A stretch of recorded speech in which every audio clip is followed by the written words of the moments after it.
وَلَوْ أَنَّهُمْ آمَنُوا وَاتَّقَوْا، اگر یہ اہل یہود ایمان لاتے تقوی اختیار کرتے، لَمَثُوبَةٌ مِّنْ عِندِ اللَّهِ خَيْرٌ، تو آخرت میں جو ان کو ثواب ملنے والا تھا وہ اس دنیا کے چند ٹکوں سے بہت بہتر تھا۔ اب وہ دنیا کے چند ٹکے کیا کہ کسی نے آ کے کہا ہوگا یار وہ فلاں کی بیوی کو طلاق دلوا دے، میں اس سے شادی کرنا چاہتا ہوں، تو جادوگر نے پوچھا ہوگا مجھے کیا ملے گا، لے بھائی تجھے یہ بلینک چیک دے رہا ہوں میں، تو یہ دنیا کا فائدہ تھا نا بھائی، طلاقیں دلوا کے یہی تو ہوتا ہے نا کہ کوئی اپنا مفاد ہوتا ہے، کوئی خود شادی کرنا چاہ رہا ہوتا ہے یا کسی اور کی کروانا چاہ رہا ہوتا ہے، یا ویسے ہی جیلسی میں لڑائیاں ڈلوا دیتا ہے، تو باپ بیٹوں کو لڑا دیتا ہے، میاں بیوی کو لڑا دیتا ہے، ماں بیٹی کو لڑوا دیتے ہیں، تو اس میں کوئی نہ کوئی فائدہ ہوتا ہے۔ تو لو کانوا یعلمون، اللہ فرماتے ہیں آخرت کو سامنے رکھو تو یہ تمہارے لیے بہتر ہے۔ تو اس پورے رکوع کا خلاصہ یہی نکلا کہ پچھلے رکوع میں اہل یہود نے کہا تھا کہ ہم تو مومن ہیں۔ آیت کیا تھی کہ جب ان سے کہا جاتا ہے کہ قرآن پر ایمان لاؤ تو کہتے ہیں کہ ہم تو اس کتاب پر ایمان لا چکے ہیں جو ہم پہ نازل ہوئی ہے، تو اللہ فرماتے ہیں یہ اس دعوے میں کیا ہیں، جھوٹے۔ انہوں نے ہمیشہ نیگیٹو چیزوں کو زیادہ لیا ہے اور پازیٹیو چیزوں کو نظر انداز کی۔ جو چیزیں ان کو دی گئی تھیں فائدے کے لیے وہ بھی انہوں نے دنیاوی مفاد کے لیے حاصل کی ہیں، اور اس کا مصداق آج وہ باطل علماء ہیں جو دین کا لیبل لگا کے پیسہ کماتے ہیں غلط گائیڈ کر کے لوگوں کو۔ اور میں سمجھتا ہوں آج کل کے روحانی عاملین اس آیت کا سب سے بڑا مصداق ہیں کہ آیت الکرسی، سورہ فلق، سورہ ناس، یہ آیتیں جن مقصد کے لیے نازل ہوئی ہیں نا، تو ان لوگوں نے اس مقصد سے ہٹا کر ان آیتوں سے لوگوں کو بیوقوف بنا کے اپنے باقاعدہ دھندے چلانا شروع کر دی۔ آپ جو بھی روحانی عامل کے پاس جاؤ وہ کہے گا میں یوں کر دوں گا، میں یوں کر دوں گا۔ دلیل کیا ہے؟ کیا قرآن میں اللہ نے شفا نہیں رکھی؟ دلیل کیا دے گا؟ کیا قرآن میں اللہ نے شفا نہیں رکھی؟ اللہ کے کلام میں بڑی شفا ہے، لاؤ جی 1,00,000 روپے کا چیک نکالو، یہ آیت میں پڑھوں گا ٹھیک ہو جاؤ گے۔ تو اللہ کے کلام میں شفا ہے، لیکن یہ کون سی حدیث میں لکھا ہے کہ وہ تو پڑھے گا تو شفا ملے گی، وہ فلاں مولوی صاحب پڑھیں گے تو نہیں ملے گی شفا، یا خود پڑھے گا تو نہیں ملے گی؟ یہ کہاں لکھا ہوا ہے بھائی؟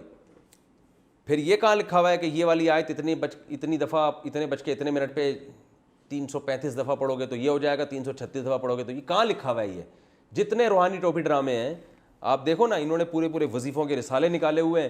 کسی کی اولاد نہیں ہو رہی، سورہ مزمل اتنی دفعہ پڑھے تو اس کی اولاد ہو جائے گی، اتنی دفعہ پڑھے تو اس کی شادی ہو جائے گی۔ کہاں لکھا ہوا ہے یہ؟ سورہ مزمل کا اس سے کیا تعلق ہے؟ تو یہ پورے رسالے اس پہ چھپ رہے ہیں، پوری کتابیں چھپ رہے ہیں اور کروڑوں روپے کما رہے ہیں ان دھندوں سے لوگ۔ تو یہ کیا ہے کہ جس مقصد کے لیے قرآن نازل ہوا تھا اس کو چھوڑ کر اس چیز کو فالو کرنا شروع کر دیا جس میں ان کا دنیاوی نفع زیادہ ہے۔ قرآن تو اصل جو نازل ہوا ہے وہ تو فالو کرنے کے لیے ہوا ہے نا، اس میں پردے کے حکام بھی ہیں۔ یہ جوان بے پردہ عورتوں کو اپنے سامنے انہوں نے بٹھایا ہوا ہوتا ہے،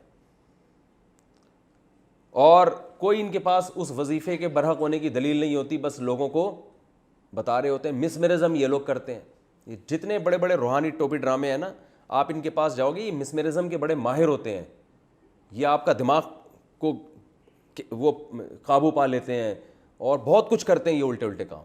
تو یہ لوگ بھی اس زمانے میں ان آیتوں کے پورے مصداق ہیں کہ انہوں نے جو اصل چیز تھی کہ قرآن کو فالو کرنا اس کو چھوڑ دیا، اور جو چیز دنیاوی فائدے کے لیے تھی اس کو انہوں نے اختیار کر لیا۔ بسم اللہ الرحمن الرحیم۔ آج میں انشاءاللہ آپ کے سامنے سورہ بقرہ کا رکوع نمبر 13 اس کی تفسیر بیان کروں گا۔ اس کا لفظی ترجمہ اور مختصر گرامر اس کی ہو چکی ہے، آج انشاءاللہ ہم اس کی تفسیر پڑھیں گے۔ یا ایھا الذین آمنوا، اے لوگو جو ایمان لائے ہو، لا تقولوا راعنا، راعنا مت کہو۔ میں نے آپ کو بتایا تھا راعنا کا مطلب کیا ہے، ہماری رعایت کریں۔ ہوتا یہ تھا کہ صحابہ کرام جب رسول اللہ صلی اللہ علیہ وسلم کے پاس آتے تو آپ کو متوجہ کرنے کے لیے فرماتے راعنا، یا رسول اللہ ہماری رعایت کریں۔ یہ عرب میں ایک محاورہ تھا، جیسے انگلش میں کہتے ہیں ایکسکیوز می، کہ کسی کو اپنی طرف متوجہ کرنے کے لیے۔ تو عرب میں کہا ہے کہ بھائی تھوڑی سی آپ ہماری رعایت کریں، آپ ہماری طرف تھوڑی سی توجہ کریں۔ تو یہودی کیا کرتے تھے، جو منافق تھے، جو نبی صلی اللہ علیہ وسلم کی محفل میں آتے، تو دو تفسیریں اس میں بیان کی جاتی ہیں۔ ایک تو یہ کہ راعی عبرانی زبان میں، کیونکہ یہودی عبرانی زبان بھی جانتے تھے جس میں تورات نازل ہوئی ہے، عربی کے ساتھ ساتھ اپنی جو انہوں نے مذہبی زبان تھی اس کی بھی حفاظت کی ہوئی تھی، اور اب تک کی ہوئی ہے۔ اسرائیل میں اب بھی عبرانی زبان سکھائی جاتی ہے۔ وہ الگ بات ہے کہ صرف ان کے مذہبی لوگ ہی وہ زبان جانتے ہیں تاکہ تورات کی جو اصل زبان ہے وہ محفوظ رہے۔ تو عبرانی زبان میں اس کا کوئی برا مطلب تھا. تو یہودی کیا کرتے تھے, جو منافق تھے, نبی صلی اللہ علیہ وسلم کی محفل میں آ کے راعینا کہتے تھے اور اس سے غلط میننگ مراد لیتے تھے اور برے معنی مراد لیتے تھے, اور بعد میں آ کے ہنستے تھے کہ دیکھو ہم جو ہے آپ کو ہم نے معاذ اللہ برا والا بھی کہہ دیا اور اپنی ہم نے دل کی بھڑاس بھی نکال دی اور ان کو پتہ ہی نہیں چل رہا. اور ایک معنی یہ بیان کیا گیا ہے کہ راعی چرواہے کو بھی کہتے ہیں, راعی جو بکریوں کی رعایت کرنے والا ہوتا ہے نا, جو بکریاں چرانے والا ہوتا ہے, راعی اسے کہا جاتا ہے, راعی. تو راعی سے مراد یہ اس میں کہ ہمارا چرواہا معاذ اللہ, یعنی ہماری بکریاں چرانے والا. تو یہ بھی ایک غلط اس میں لے کر جاتے تھے یہ. تو قرآن مجید نے ایسے لفظ کو بولنے پر پابندی لگائی صحابہ کرام پر جس لفظ کو کہ غلط معنی لیے جا سکتے ہیں. تو اس لیے اللہ تعالیٰ نے ارشاد فرمایا کہ اے ایمان والو, جب تم رسول اللہ صلی اللہ علیہ وسلم کی محفل میں آؤ تو آپ کو راعینا کے لفظ سے خطاب نہ کیا کرو, کیونکہ اس کے دو غلط معنی بھی لوگ لے سکتے ہیں, بلکہ آپ کو کیا کہا کرو, انظرنا, اے نبی آپ ہماری طرف دیکھیے, آپ ہماری طرف توجہ کیجیے. تو اللہ تعالیٰ نے پابندی لگا دی اور فرمایا انظرنا کہا کرو, واسمعوا, اور اللہ نے فرمایا اسمعوا, ہماری بات کو سنو, یعنی اس کی رعایت کیا کرو. وللکافرین عذاب علیم, اور ایسے کافروں کے لیے دردناک عذاب ہے جو اس طرح نبی صلی اللہ علیہ وسلم کی محفل میں آتے ہیں اور ایسے گول مول الفاظ آپ کی توہین کی نیت سے کہتے ہیں. تو اس آیت سے ہمیں پتہ چلا کہ نبی صلی اللہ علیہ وسلم کی اللہ نے ایسی توہین بھی بیان نہیں کی ہے, ایسے الفاظ کا استعمال بھی ایسی توہین بھی برداشت نہیں کی ہے, اور ایسے الفاظ کا اللہ تعالیٰ نے استعمال بھی برداشت نہیں کیا جو ذو معنی ہو, جس کا دوسرا غلط مطلب بھی نکلتا ہو. تو اس سے آپ صلی اللہ علیہ وسلم کی عظمت ثابت ہوتی ہے. اب چونکہ اللہ تعالیٰ نے مسلمانوں کو پابندی لگا دی کہ راعینا مت کہو بلکہ کیا کہنا ہے تم نے, انظرنا, تو اس سے یہود و نصارہ بڑے پریشان ہوئے کہ جو ہم توہین جس طرح سے کیا کرتے تھے وہ اس کا دروازہ بند ہو گیا. تو اللہ نے اس کا بھی تذکرہ کیا, فرمایا ما یود الذین کفروا من اہل الکتاب, دیکھو یہ جو اہل کتاب ہے نا, ان میں جو کافر لوگ ہیں جو ایمان نہیں لے کر آتے, اور اسی طرح مشرکین بھی, وہ یہ چاہتے ہی نہیں ہے کہ تمہارے رب کی طرف سے تم پر کوئی خیر نازل ہو, کیونکہ یہ بھی اسلام کا ایک ایسا حکم نازل ہوا جس میں مسلمانوں کے لیے خیر تھی. تو اس پہ یہ بڑے پریشان ہوئے نا کہ اللہ ایسے احکام کیوں نازل کر رہا ہے. تو اللہ فرماتے ہیں یہ کبھی بھی نہیں چاہتے کہ تم پر کوئی خیر نازل ہو. واللہ یختص برحمتہ من یشاء, جبکہ اللہ کا خیر کا اصول یہ ہے کہ اللہ کسی سے پوچھ کے کسی پہ خیر نازل نہیں کرتا, بلکہ جس کو چاہتا ہے اللہ اپنی رحمت کے ساتھ خاص کر دیتا ہے. تو جلنے والوں کو سوائے حسد اور جلن کے علاوہ کچھ بھی حاصل نہیں ہوتا. واللہ ذو الفضل العظیم, اور اللہ بڑے فضل والا ہے. آگے یہود و نصارہ کا ایک اور اعتراض بھی تھا, اس کا جواب دیا جا رہا ہے. یہود و نصارہ یہ بھی کہا کرتے تھے کہ یہ کیا بات ہے, قرآن میں ایک حکم نازل ہوتا ہے پھر وہ منسوخ ہو جاتا ہے. اسی طرح مشرکین اور جتنے بھی اسلام مخالف لوگ تھے اس وقت, یہ نبی صلی اللہ علیہ وسلم پہ اعتراض کیا کرتے تھے کہ یہ کیا بات ہے. اب شروع میں آیتیں نازل ہوئیں, یا ایھا الذین آمنوا لا تقربوا الی الصلاۃ وانتم سکارا, اے ایمان والو نشے کی حالت میں نماز نہ پڑھو. ویسے شراب پینے کی اجازت تھی کیونکہ عرب اس کے عادی تھے. بعد میں اللہ نے اس حکم کو منسوخ کیا اور حکم نازل کیا انما الخمر والمیسر والانصاب والازلام رجس, کہ شراب اور یہ جوا پانسا سب ناپاک ہیں, اس سے چھوڑ دو. یعنی نماز کے علاوہ بھی اب تمہیں پینے کی اجازت نہیں ہے. اس طرح اور بہت سارے حکام تھے. اسلام کے حکام تو تدریجاً آئے ہیں نا, پہلے ایک حکم آیا پھر بعض حکام چینج بھی ہوئے. قرآن میں یہ بھی حکم اللہ نے دیا تھا کہ نبی کی محفل میں جانے سے پہلے صدقہ کیا کرو, پھر اللہ نے اس حکم کو کیا کر دیا, ختم کر دیا, چینج کر دیا کہ ٹھیک ہے صدقہ کرنے کی ضرورت نہیں ہے.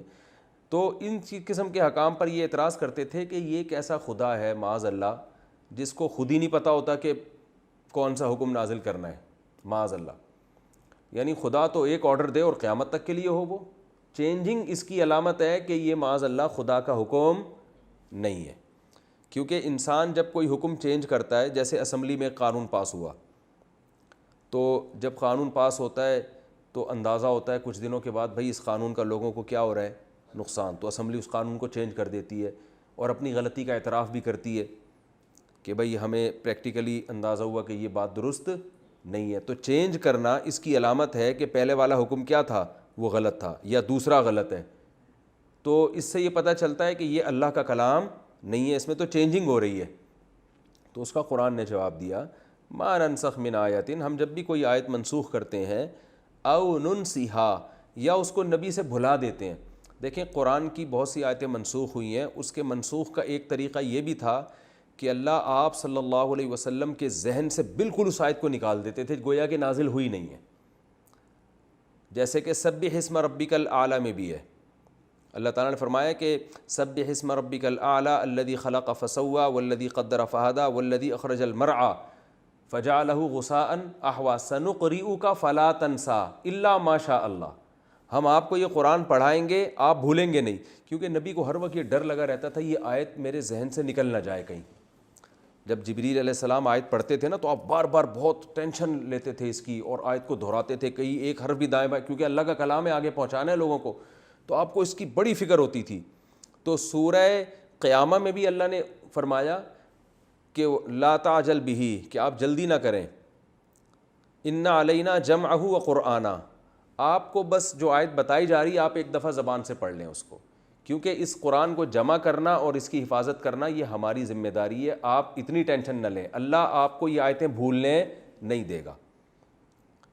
تو سورہ قیامہ میں بھی یہ بیان کیا, اور سبح اسم ربک الاعلی میں بھی, کہ اللہ نے فرمایا فلا تنسا, آپ نہیں بھولیں گے, الا ما شاء اللہ, ہاں جو آیت اللہ بھلانا چاہے گا وہ آپ بھول جائیں گے, کیونکہ وہ آیت منسوخ ہونے کا ایک طریقہ یہ بھی ہے کہ اللہ آپ کے ذہن سے ایسا نکالے گا اس کو کہ گویا نازل ہوئی نہیں تھی.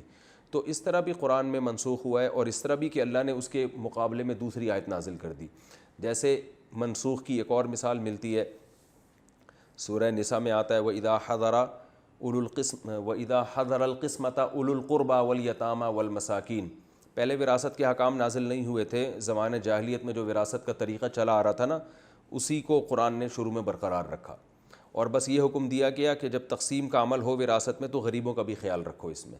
لیکن اور پھر جو وصیت کرنا چاہتا تھا کسی کے لیے اس کے وصیت کی اجازت تھی, لیکن پھر قرآن نے یہ آیتیں نازل کیں یوصیکم اللہ فی اولادکم, اور پرانے حکم کو منسوخ کیا اور اللہ نے ہر ایک کے حصے متعین کر دیے. تو وہ اب پھر نبی نے فرمایا لا وصیۃ لوارث, اب وارثوں کے لیے وصیت کی اجازت نہیں ہے, بلکہ اللہ نے بیٹے کا, بیٹی کا, بیوی کا, ابا کا, ماموں کا تو حصہ نہیں ہوتا, دادا کا, دادی کا, نانی کا, یہ سارے حصے اللہ نے بیان کر دیے. تو میں چونکہ ان بچوں کا ماموں ہوں نا, اس لیے مجھے ایک دم اپنا بھی خیال آیا, یہ بچے میرے بیٹھے ہوئے نا, بھانجے ہیں یہ. تو اللہ نے کیا فرمایا, وہ سارے احکام زمانہ جاہلیت کے منسوخ کر دیے گئے. طلاق کے احکام منسوخ کیے گئے. اسلام میں شروع میں یہ تھا کہ جتنی مرضی طلاقیں دو وہ ایک ہی کاؤنٹ ہوتی تھیں.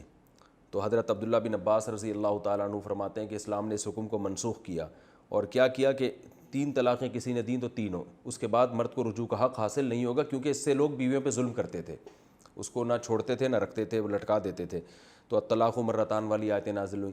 تو بہت سارے احکام منسوخ ہوئے. تو منسوخ ہونے کے 2 طریقے ہوتے تھے جو اس میں اللہ نے بیان کیا. ایک تو اللہ خود بتا دیں یہ حکم کیا ہے, منسوخ ہے, یعنی بعد کی آیتیں پہلی والی آیتوں کو کیا کر دیں گی, منسوخ. دوسرا وہ نبی کے ذہن سے ہمیشہ کے لیے وہ آیتیں نکال دی جائیں گی. تو اللہ فرماتے ہیں کہ یہ جب ہم یہ کام کرتے ہیں ناتی بخیر منہا, تو ہم اس سے بھی اچھی آیت لے کر آتے ہیں یا اسی جیسی آیت لاتے ہیں. اچھی کا مطلب عمل کے لحاظ سے آسان, یا ثواب کے لحاظ سے اس میں ثواب زیادہ ہوتا ہے, یا اسی جیسی آیتیں ہوتی ہیں. کیا مطلب, جتنا مشکل وہ عمل تھا یا جتنا آسان وہ عمل تھا اس پر بھی آسان ہے, یا جتنا اس میں ثواب تھا اس میں بھی ثواب ہے. تو اب یہ آگے اللہ نے فرمایا الم تعلم ان اللہ علی کل شیء قدیر, کیا تم جانتے نہیں ہو کہ اللہ ہر چیز پر قدرت رکھتا ہے. تو اللہ کو اس پر بھی قدرت ہے کہ وہ اپنا حکم چینج کر دے.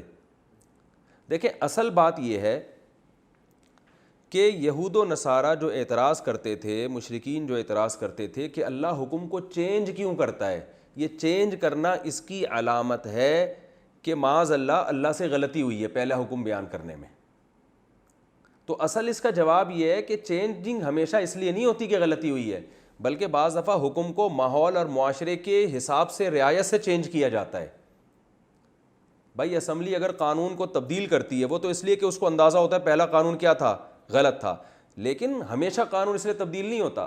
بعض دفعہ پہلا بھی صحیح ہوتا ہے اور بعد والا بھی کیا ہوتا ہے, صحیح ہوتا ہے. پہلا پہلے زمانے کے حساب سے ٹھیک ہوتا ہے, بعد والا بعد والے زمانے کے حساب. مثال کے طور پر اسلام آیا اور آتے ہی شراب مکمل حرام ہو جاتی, تو صحابہ کے لیے آزمائش بہت بڑھ جاتی. ابھی ان کو توحید سمجھ میں نہیں آ رہی, بہت سے لوگوں کو ابھی ان کو نبی کا نبی ہونا سمجھ میں نہیں آ رہا.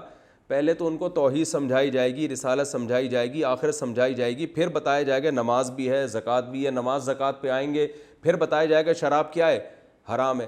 تو اگر اس زمانے میں سارے حکام ایک ہی دن میں نازل ہو جاتے تو کون اسلام پہ چلتا پھر؟ جو اسلام میں داخلہ بند ہو جاتا. تو اللہ کی رحمت نے اس بات کا تقاضا کیا کہ بھائی ان کو زمانے کے حساب سے آہستہ آہستہ احکام دیے جائیں, ان کو بتایا جائے. جیسے نماز میں بھی تبدیلی ہوئی ہے. شروع میں نماز میں اجازت تھی بات چیت کرنے کی, حدیث میں آتا ہے کہ صحابہ بات چیت بھی کیا کرتے تھے نماز کے دوران, نماز بھی چل رہی ہے اور بات چیت بھی. تو پھر اللہ نے اس حکم کو منسوخ کر دیا اور قرآن میں آیتیں نازل ہوئیں, قوموا للہ قانتین, اللہ کے سامنے خشوع و خضوع سے کھڑے ہو جاؤ. کیا مطلب؟ تمہیں اب بات چیت کی اجازت نہیں ہے. صحیح حدیث ہے کہ ایک دیہاتی صحابی آئے, ان کو نہیں پتہ تھا کہ جو ہے وہ اللہ نے بات چیت کی اجازت ختم کر دی ہے. وہ آئے اور انہوں نے صحابہ کرام کو سلام کیا, کسی نے جواب ہی نہیں دیا. تو وہ غصے سے دیکھنے لگے اور اپنی طرف نمازیوں کو متوجہ کرنے لگے, تو صحابہ اشارہ کرنے لگے ان کو. تو اب اس پہ کوئی اعتراض کرے کہ پہلے اجازت تھی بعد میں حکم منسوخ کر دیا, تو بھائی وہ پہلے والا بھی حکم ٹھیک تھا, بعد والا حکم بھی کیا تھا ٹھیک, وہ پہلے کے حساب سے تھا, یہ اب کے حساب سے. تو چینجنگز ہر دفعہ اس کی علامت نہیں ہوتی کہ پہلا حکم غلط تھا دوسرا صحیح ہے, یا پہلا صحیح تھا دوسرا غلط ہے, بلکہ پہلا اس زمانے کے لحاظ سے بالکل صحیح اور دوسرا اس زمانے کے لحاظ سے بالکل ٹھیک ہے. تو اللہ نے جو اصل جواب تھا وہ دیا نہیں ہے ان آیتوں میں, اس لیے کہ بعض دفعہ جواب جب بہت واضح ہوتا ہے نا تو وہ جواب دے کر اپنی دلیل گویا کمزور کرنے کے مترادف ہوتی ہے. بعض باتیں اتنی واضح ہوتی ہیں نا کہ اگر آپ ان کو دلائل سے ثابت کرنے لگ جاؤ تو یہ اس کی علامت ہوتی ہے گویا آپ نے یہ مان لیا کہ سامنے والا جو بات کر رہا ہے وہ بھی کیا ہے, مضبوط ہے, اور دلیل سے اس کا جواب دینے کی ہمیں ضرورت ہے. تو اس لیے اللہ نے جواب یہ دیا کہ الم تعلم ان اللہ علی کل شیء قدیر, کیا تمہیں پتہ نہیں اللہ کو ہر چیز پر قدرت ہے؟ بھائی اللہ کو یہ اختیار ہے کہ وہ پہلے کچھ اور حکم دے بعد میں اس کو کیا کر دے, چینج کر دے. تو اللہ سے کون پوچھے گا کہ پہلے یہ کیوں اور یہ تو تمہارا سوال ہی کیا ہے, احمقانہ ہے. اور وہ ہے اللہ, تو ظاہر ہے اس کا کوئی بھی آرڈر حکمت اور مصلحت سے خالی نہیں ہے. ہاں علماء کا اس پر اتفاق ہے کہ جو اسلامی احکام ایک دفعہ نازل ہوئے اور اس کے اگینسٹ کوئی دوسرا حکم نازل نہیں ہوا تو, اور نبی صلی اللہ علیہ وسلم کی وفات ہو گئی, تو اب قیامت تک اس میں چینجنگ نہیں ہو سکتی, کیونکہ منسوخ کرنے کا اختیار صرف اللہ کو ہے, اور اللہ وحی کے ذریعے منسوخ کرتا ہے قرآن میں یا حدیث کے ذریعے. اور اب نبی کے دنیا سے جانے کے بعد قرآن کے نزول کا راستہ بھی بند اور نبی صلی اللہ علیہ وسلم کی حدیث کا راستہ بھی کیا ہو گیا, بند. تو اب جب نبی دنیا سے چلے گئے تو جو حکم منسوخ ہونا تھا ہو گیا, اب قیامت تک کوئی حکم منسوخ نہیں ہوگا. اب کوئی پروفیسر اٹھ کے کہتے ہیں ایکچولی زمانے کے لحاظ سے یہ جو ہے اس کی اجازت دے دینی چاہیے, اور نمازیں 5 بہت مشکل ہو رہی ہیں تو 4 کر دینی چاہیے, پہلے لوگ فارغ ہوا کرتے تھے اب کیا ہیں, مصروف ہیں. تو یہ غلط ہوگا, کیونکہ اللہ تعالیٰ نے جب نبی صلی اللہ علیہ وسلم کو دنیا سے اٹھا لیا تو یہ اٹھانا اس کی علامت ہے کہ اسلام اب کمپلیٹ ہو چکا ہے, اور اللہ کو پتہ ہے کہ قیامت تک آنے والے انسانوں کے لیے جو اب میں نے آرڈر جو آخر میں رکھے ہیں وہ اب قیامت تک انسانوں کے لیے کیا ہیں, سوٹیبل ہیں. اور وہ قیامت جو چینجنگ کرنی تھی اللہ نے کر دی ہے. اب یہ نہیں ہو سکتا کہ جی شراب کو ہم کسی کو فتویٰ دے دیں آپ کے لیے جائز ہے, تھوڑا پہلے مکمل دین پہ آ جائیں تو پھر آپ پہ بھی پابندی لگ جائے گی. نہیں بھائی, جو غیر مسلم آج اسلام قبول کر رہا ہے اسی دن سے شراب اس کے لیے کیا ہے, حرام ہے. شروع میں روزے فرض نہیں تھے, رمضان کے روزے اب بعد میں فرض ہوئے ہیں, تو اب یہ نہیں کہہ سکتے کہ کوئی غیر مسلم نے اسلام قبول کیا ہے تو ہم یہ کہیں کہ چونکہ اسلام میں بھی شروع میں روزے فرض نہیں تھے تو آپ بھی نئے نئے مسلمان ہوئے تو ابھی فی الحال آپ پہ بھی فرض نہیں ہے, جب پکے ہو جاؤ گے تو فرض ہو جائیں گے. نا نا نا نا نا, اب چینجنگ, کیونکہ چینجنگ کی اجازت کس کو ہے, اللہ کو. تو جتنی چینجنگ اللہ نے کرنی تھی وہ کیا ہے, ہو چکی ہے. کیونکہ بعض لوگ براڈ مائنڈیڈ ہوتے ہیں نا, تو وہ پھر اس طرح کی آیتوں سے قیاس کر کے خود ہی حکم میں چینجنگ کرتے رہتے ہیں. تو اللہ نے بتایا کہ کیا تمہیں پتہ نہیں اللہ ہر چیز پر قدرت رکھتا ہے, تو منسوخ کرنے کی قدرت بھی صرف اور صرف اللہ کے پاس ہے, کسی مفتی کے پاس نہیں ہے. البتہ کچھ احکام ایسے ہیں جو اسلام نے رکھے ہی زمانے کے حساب سے ہیں, وہ مقصود نہیں ہوتے, تو وہ زمانے کے حساب سے کیا ہو سکتے ہیں, چینج ہو سکتے ہیں, کیونکہ وہ اسلام نے ان میں پہلے سے ہی لچک رکھی ہے. وہ یعنی وہ احکام بذات خود مقصود نہیں ہے، بلکہ مقصود کا کیا ہے؟ ذریعہ ہے، تو وہ ذریعہ مقصود ہیں. تو ذریعہ جو ہے نا کسی بھی چیز کا وہ ہر دور کے لحاظ سے چینج ہوتا رہتا ہے. جیسے اس زمانے میں لوگ تبلیغ پہ پیدل جاتے تھے، گدھے پہ جاتے تھے. ہم کیا چونکہ نبی گدھے پر گئے ہیں تو اب، اور نبی صلی اللہ علیہ وسلم کا جب وصال ہوا تو اس وقت بھی آپ اونٹ کی سواری کرتے تھے، تو لہٰذا اونٹ پہ جانا ہی اب تبلیغ ہے، اب یہ حکم چینج نہیں ہو سکتا. تو ہم کہیں گے بھائی وہ اس زمانے کے لحاظ سے تھا، اب کیا جہازوں کا دور ہے. تو چونکہ اصل مقصد تبلیغ ہے، سواری اصل مقصد نہیں ہے، وہ اس کا ذریعہ ہے. تو زمانے کے لحاظ سے ذرائع کیا ہوتے چلے جائیں گے؟ چینج ہوتے چلے جائیں گے. تو اللہ نے ارشاد فرمایا ما ننسخ من آیت، کہ ہم جو بھی آیت منسوخ کرتے ہیں یا اسے آپ کے ذہن سے بھلا دیتے ہیں تو ہم اس سے بہتر آیت لے کر آتے ہیں، یا ہم اسی جیسی آیت لے کر آتے ہیں. یعنی کیا مطلب؟ جیسی وہ درست تھی یہ والی بھی کیا ہے؟ درست، بلکہ بعض دفعہ اس سے بھی اچھی لے آتے ہیں. اچھی کا مطلب ثواب کے لحاظ سے ایسا حکم دے دیتے ہیں جس میں ثواب اس سے زیادہ ہوتا ہے، یا اس لحاظ سے اچھی ہوتی ہے کہ پہلے حکم مشکل تھا اب کیا کر دیتے ہیں؟ آسان کر دیتے ہیں. اور پہلے آسان تھا اب مشکل کر دیا، لیکن ثواب میں کیا کر دیا؟ اضافہ. تو اللہ کی حکمت اس کا تقاضا کرتی ہے کہ ہر آنے والا دن مسلمانوں کے لیے پہلے سے بہتر ہو. آگے اللہ فرماتے ہیں الم تعلم ان اللہ لہ ملک السماوات والارض، کیا تمہیں معلوم نہیں ہے کہ اللہ کے لیے آسمانوں اور زمین کی بادشاہی ہے. تو بادشاہ کو تو یہ اختیارات ہوتے ہیں نا کہ آج وہ آرڈر دے رہا ہے کل اس آرڈر کو کیا کرے؟ چینج کر دے. اور اس میں بندوں کی آزمائش بھی ہے، بلکہ یہ خود اللہ کے برحق معبود ہونے کی ایک علامت ہے کہ اگر آپ اس کو اختیارات اس سے چھین لو گے تو وہ معبود تھوڑی ہوگا، وہ بادشاہ تھوڑی ہوگا. وما لکم، دیکھو آپ نے دیکھا ہوگا بڑے بڑے آفیسر کسی کو کہتے ہیں نا، کوئی کام کہتے ہیں جا بھائی تو یہ لے کر آ، چائے لے آ. وہ لے کر آیا، آپ اسے کہتے ہیں یار ابھی میرا موڈ ختم ہو گیا، اس کو واپس وہاں لے جا کے رکھ دو. وہ کہتے ہیں سر آپ نے، وہ اس کو یہ اجازت ہوتی ہے کہہ کہ سر آپ نے پہلے منگوائی کی تھی. تو سر اسے کیا کہیں گے؟ بھائی تو یہاں پر جاب کر رہا ہے نا، تجھے خدمت کی تنخواہ دی جا رہی ہے، تجھے جو جو کہا جا رہا ہے وہ کر. بعض دفعہ یہ باس آزمانے کے لیے بھی کرتا ہے کہ یہ اپنے آپ کو ملازم سمجھتا بھی ہے کہ نہیں سمجھتا. تو اللہ کی ایک حکمت یہ بھی ہو سکتی ہے کہ یہ لوگ مجھے معبود حقیقت میں سمجھتے بھی ہیں کہ نہیں سمجھتے. تو صحابہ کرام جو حکم آتا تھا دل و جان سے اس کو تسلیم کرتے تھے کہ بھائی پہلے اللہ نے وہ حکم دیا، اب یہ دیا ہے تو اب ہم اس کو فالو کریں گے. اور جو نہ ماننے والے تھے، منافق تھے، وہ اسی میں عیب نکالتے رہتے، یار یہ کیا ہے، پہلے یہ کہا جا رہا تھا اب کیا کہا جا رہا ہے، اب یہ کہا جا رہا ہے. تو بھائی تمہیں آم کھانے سے مطلب ہے یا پیڑ گننے سے مطلب ہے؟ اللہ فرماتے ہیں وما لکم من دون اللہ من ولی ولا نصیر، اللہ کے علاوہ تمہارا کوئی دوست اور مددگار نہیں ہے، لہذا جیسے جیسے حکم دے رہا ہے ویسے ویسے عمل کرتے چلو. ام تریدون ان تسألوا رسولکم، اللہ پھر یہودیوں سے خطاب کر رہے ہیں کہ جس قسم کے بیہودہ سوال تم نے حضرت موسیٰ سے کیے تو تمہارے درمیان جو رسول ہیں، جو حقیقت میں تمہارے رسول بھی ہیں اگرچہ تم نہیں مانتے، تو کیا، کیونکہ اس طرح کے سوالات زیادہ تر منافقین کرتے تھے جن کا زبانی دعویٰ یہ تھا کہ ہم آپ کو رسول مانتے ہیں. تو اللہ فرماتے ہیں کیا تم اپنے پیغمبر سے اسی قسم کے سوال کرو گے جیسے موسیٰ سے سوال تو کیے گئے ہیں الٹے سیدھے؟ تم نے حضرت موسیٰ کو بھی پریشان کیا تھا. وہ سوال کیا تھے؟ وہ سوال یہی تھے کہ ہم جب تک اللہ کو دیکھ نہیں لیں گے ایمان نہیں لے کر آئیں گے، اور اللہ ہم سے جب تک ہم کلام نہیں ہوگا ہم ایمان نہیں لے کر آئیں گے. تو تم بھی اس طرح کے، ان نبی سے بھی اس طرح کے بیہودہ سوال پوچھ رہے ہو کہ یہ والی آیت منسوخ کیوں ہو گئی، پہلے یہ والا حکم کیوں تھا اب یہ والا حکم کیوں نہیں ہے. اسی طرح بعض یہودی یہ بھی کہتے تھے، قرآن میں دوسری جگہ پر آتا ہے کہ اے نبی، اے محمد صلی اللہ علیہ وسلم، ہم جب تک آپ پر ایمان نہیں لے کر آئیں گے جب تک ہم اللہ کو اپنی آنکھوں سے دیکھ نہیں لیں گے. تو وہ سارے جو الٹے سیدھے انہوں نے سوالات حضرت موسیٰ سے کیے تھے وہی سوالات آپ صلی اللہ علیہ وسلم سے بھی کیا کرتے تھے. بعض یہود نے یہ بھی کہا کہ تورات جو آسمان سے نازل ہوئی ہے وہ تو ایک ہی دفعہ میں نازل ہوئی ہے، تو قرآن آہستہ آہستہ کیوں نازل ہو رہا ہے؟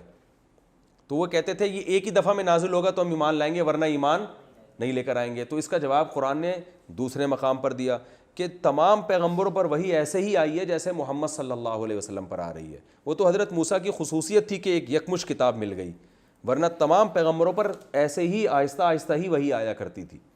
تو اللہ نے یہود کو کہا کہ تم ان رسول سے ایسے ہی سوال پوچھتے ہو جیسے موسیٰ علیہ السلام سے پوچھا گیا. وَمَن يَتَبَدَّلِ الْكُفْرَ بِالْإِيمَانِ، تو یاد رکھو جو بھی ایمان کے بدلے میں کفر کو اختیار کرے گا، کیونکہ یہ بیہودہ سوالات اس کی علامت ہے کہ تم ایمان چاہتے نہیں ہو، تو یاد رکھو فقط ضل سواء السبیل، وہ سیدھے راستے سے دور ہو جائے گا، یعنی تم اس میں اپنا ہی نقصان کر رہے ہو. آگے اللہ اہل اسلام کو بھی تسلی دیتے ہیں، کیونکہ اہل یہود کے اس قسم کے بیہودہ اعتراضات کی وجہ سے مسلمان بھی کنفیوز ہو جاتے تھے جو کمزور ایمان والے نئے نئے مسلمان تھے وہ متاثر بھی ہوتے تھے، اور جو پکے ایمان والے وہ غمزدہ ہوتے تھے کہ یہ کس، یعنی ظاہر ہے انسان کی فطرت ہے۔ تو اللہ نے ارشاد فرمایا کہ دیکھو یہ جو اہل کتاب جو کچھ تمہارے خلاف کر رہے ہیں نا، اس کے پیچھے مضبوط دلیل نہیں ہے بلکہ جیلیسی اور حسد ہے، کیونکہ تمہارا مذہب اتنا پیارا، اتنا خالص اور اوریجنل مذہب ہے، ان کے مذہب میں تحریف ہو چکی ہے، تو اب ان کو تمہارے اس خوبصورت مذہب اور خوبصورت تعلیمات سے کیا ہو رہا ہے؟ حسد۔ حقیقت بات ہے کہ جو اسلام اگر کسی کی حقیقی زندگی میں نظر آئے نا تو وہ اتنا پیارا ہے کہ اس سے غیر مسلم یا تو متاثر ہوگا یا اس حسد کا شکار ہو جائے گا، دونوں میں سے ایک کام ہوگا۔ تو اللہ فرماتے ہیں وَدَّ كَثِيرٌ مِّنْ أَهْلِ الْكِتَابِ، یہ جو اہل کتاب اس قسم کے بیہودہ اعتراضات کرتے ہیں نا، آیتیں منسوخ کیوں ہو رہی ہیں، اللہ نظر کیوں نہیں آ رہا، تورات تو ایک دفعہ نازل ہو گئی تھی، قرآن آہستہ آہستہ نازل کیوں ہو رہا ہے، تو اللہ فرماتے ہیں اس کا اصل مقصد یہ ہے کہ اہل کتاب میں بہت سے یہ چاہتے ہیں لَوْ يَرُدُّونَكُم مِّن بَعْدِ ایمانکم کفارا، تم ایمان لانے کے بعد دوبارہ کیا بن جاؤ؟ کافر بن جاؤ۔ اور یہ سب کچھ اس لیے کر رہے ہیں حسدا من عند انفسہم، ان کے دل میں کیا ہے؟ حسد، کہ یار اتنا پیارا مذہب یہ فالو کر رہے ہیں، ہمارے مذہب کی تو پول پٹیاں کھل گئی ہیں۔ اور فرمایا من بعد ما تبین لہم الحق، حالانکہ ان کو پتہ ہے کہ حق کیا ہے، حق واضح ہو چکا ہے۔ اب اللہ نے فرمایا تم نے ان سے لڑنا نہیں ہے، ایسا نہ ہو کہ کوئی یہودی آ کے اعتراض کر رہا ہو، تم نے گریبان پکڑا، 2-3 مکے لگا دیے، ٹھیک ہے نا، یا برا بھلا کہنا شروع کر دیا، اس کا نتیجہ کیا نکلے گا؟ ایک طویل جنگ چھڑ جائے گی، جو تمہارا مشن ہے اس میں تم پیچھے ہو جاؤ گے۔ تو تم نے چشم پوشی سے کام لینا ہے، درگزر کرنا ہے، حتی یاتی اللہ بامری، یہاں تک کہ اللہ حکم دے دے۔ وہ اللہ کا حکم کیا ہے کہ اللہ نے پھر ایک خاص وقت کے بعد صحابہ کو خود لڑنے کی اجازت دی۔ بنو قریظہ اور بنو نذیر جو یہودیوں کے مشہور قبیلے تھے، ان کے خلاف جنگ ہوئی ہے۔ تو اللہ فرماتے ہیں جب تک اللہ کی طرف سے کوئی آرڈر نہیں آتا تم نے درگزر کرنا ہے اور لڑنا بھڑنا نہیں ہے۔ تو ایک ٹائم ہے، اس ٹائم کا انتظار کرو، اللہ خود تمہیں پھر لڑائی کا حکم دے گا۔ ان اللہ علی کل شیء قدیر، اللہ ہر چیز پر قدرت رکھتا ہے۔ تو اے اللہ اب جب اللہ نے حکم دیا ابھی تم نے کچھ نہیں کرنا، تو اے اللہ پھر ہم کیا کریں؟ اللہ فرماتے ہیں اقیموا الصلاۃ وآتوا الزکوٰۃ، بھائی نماز قائم کرو اور زکوٰۃ دو، عبادت میں اپنے آپ کو مصروف رکھو۔ وما تقدموا لانفسکم، اور یہ ٹائم تمہارا ضائع نہیں ہو رہا کہ تم کہو گے یہ تو اسلام کے خلاف اتنی سازشیں کر رہے ہیں، ہم تو کچھ بھی نہیں کر رہے ان کے خلاف۔ تو اللہ فرماتے ہیں نا نا نا نا، وما تقدموا لانفسکم من خیر، جو بھی تم نیک کام کرو گے آخرت کے لیے، آخرت میں اس کو اپنے اللہ کے پاس پاؤ گے۔ تو تمہارے پاس آخرت کمانے کے بہت سارے اور بھی کام ہیں، صدقہ ہے، خیرات ہے، تبلیغ ہے اسلام کی، جو بھی خیر کا کام، من خیرین کا معنی کوئی بھی اچھا کام کرو گے آخرت میں اجر ملے گا۔ تو اپنی ایکٹیویٹیز کو محدود کرو ان اچھے کاموں کی طرف، یہود و نصارہ سے الجھنے کی تمہیں ضرورت نہیں ہے۔ ان اللہ بما تعملون بصیر، اللہ تمہارے عمل کو دیکھ رہا ہے، تو تم اچھے کاموں میں لگے رہو۔ آگے اللہ نے فرمایا وقالوا لن يدخل الجنة الا من كان هودا او نصارى، اور اللہ تو ظاہر ہے بتاتا رہے گا نا، یعنی آپ یہ کہہ سکتے ہیں نا مسلمانوں کو اللہ نے منع کر دیا کہ تم نہ کرو، تو اللہ خود تھوڑی منع ہوگا، خود اللہ ان کی پول پٹیاں کھولتا رہے گا۔ اللہ فرماتے ہیں یہ لوگ اپنے اس خوش فہمی میں مبتلا ہیں کہ یہود کا یہ دعویٰ ہے کہ جنت میں یہودی کے علاوہ کوئی بھی نہیں جائے گا، عیسائی کا یہ دعویٰ ہے کہ جنت میں عیسائیوں کے علاوہ کوئی نہیں جائے گا اور ہرگز نہیں جائے گا، یعنی مسلمان تو جائیں گے ہی نہیں۔ اللہ فرماتے ہیں یہ ان کی تمنائیں ہیں، ان سے کہہ دو ہاتوا برہانکم ان کنتم صادقین، کوئی تمہارے پاس مضبوط دلیل ہو تو لے کر آؤ، اور وہ ایسی مضبوط دلیل تمہارے پاس نہیں ہے۔ ممکن ہے یہودی تورات کی آیتیں پیش کریں کہ بھئی جو موسیٰ علیہ السلام پر ایمان لانے والے ہیں وہ جنت میں جائیں گے، تو اللہ نے اس کا جواب دیا ہے کہ موسیٰ علیہ السلام کے دور میں ایمان لانے والے جنت میں اس لیے جاتے تھے کہ انہوں نے اپنے آپ کو اللہ کے سپرد کر دیا۔ اب جب نیا نبی آ گیا ہے تو اللہ کے سپرد کرنے کے لیے اس نبی پر ایمان لانا ضروری ہے، کیونکہ ان کی علامتیں تورات میں بھی ہیں، انجیل میں بھی ہیں۔ تو اللہ نے فرمایا بھلا کیوں نہیں جائے گا بھائی تمہارے علاوہ کوئی جنت میں؟ من اسلم وجہہ، کیونکہ اللہ کا قانون یہ ہے، تمہارے پاس تو دلیل نہیں ہے، آؤ ہم تمہیں دلیل دیتے ہیں۔ اور وہ دلیل کیا ہے؟ وہ دلیل ایسی ہے جس کو تم بھی مانتے ہو اور ہم بھی، جو تورات میں بھی ہے انجیل میں بھی، وہ دلیل اور عقل بھی مانتی ہے اس کو۔ وہ دلیل کیا ہے؟ کہ جنت میں وہ جائے گا من اسلم وجہہ للہ، جو اپنے چہرے کو اللہ کے سپرد کر دے، جیسے جیسے اللہ کہہ رہا ہے ویسے ویسے کرے، وَهُوَ مُحْسِنٌ، اور عمل کو بھی عمدہ طریقے سے کرے، صرف نظریاتی اصلاح نہ ہو، نظریے کے طور پر اپنے آپ کو عقیدے کے طور پہ اللہ کے سپرد نہ کرے بلکہ عمل بھی کر کے دکھائے. فَلَهُ أَجْرُهُ عِنْدَ رَبِّهِ, تو اس کے لیے اللہ کے پاس اجر ہے. وَلَا خَوْفٌ عَلَيْهِمْ وَلَا هُمْ يَحْزَنُونَ, اور ان پر نہ کوئی خوف ہوگا نہ غمزدہ ہوں گے, یعنی وہ لوگ جنت میں جائیں گے. تو اس معیار ہے, یہ ہے اصل معیار جنت اور جہنم کا. تو تم خود چیک کر کے دیکھ لو اس معیار پر کون اتر رہا ہے. تو اس معیار پر محمد صلی اللہ علیہ وسلم پر ایمان لانے والوں کے علاوہ کوئی بھی نہیں اتر رہا. تو یہ آیت, یہ اس کا رکوع مکمل ہوا. اس رکوع سے ہمیں اسباق کیا ملتے ہیں مختصراً میں بیان کر دیتا ہوں. پہلا سبق ہمیں یہ ملتا ہے کہ توہین رسالت اللہ کسی قیمت پہ برداشت نہیں کرتے, بلکہ ایسے لفظ استعمال کرنا جس میں توہین کا شائبہ بھی ہوتا ہو وہ بھی استعمال کرنا ٹھیک نہیں ہے. لیکن یاد رکھو اگر غلطی سے کسی کے منہ سے ایسا لفظ نکلا ہے اس کو پکڑ کے بیٹھ کر پروپیگنڈا کرنا, یا وہ توہین کا بیچارے کا ارادہ ہی نہیں ہے تو وضو معنی استعمال اس نے غلطی سے استعمال کر لیے, تو اس کو یہ تو تنبیہ کی جائے گی کہ بھئی ایسا لفظ استعمال نہ کریں, لیکن فوراً اس کو توہین قرار دے دینا یہ قرآن کی آیت کا ہرگز مطلب نہیں ہے, جو آج ہمارے ہاں سوشل میڈیا پہ ہو رہا ہے, یہ مطلب نہیں ہے.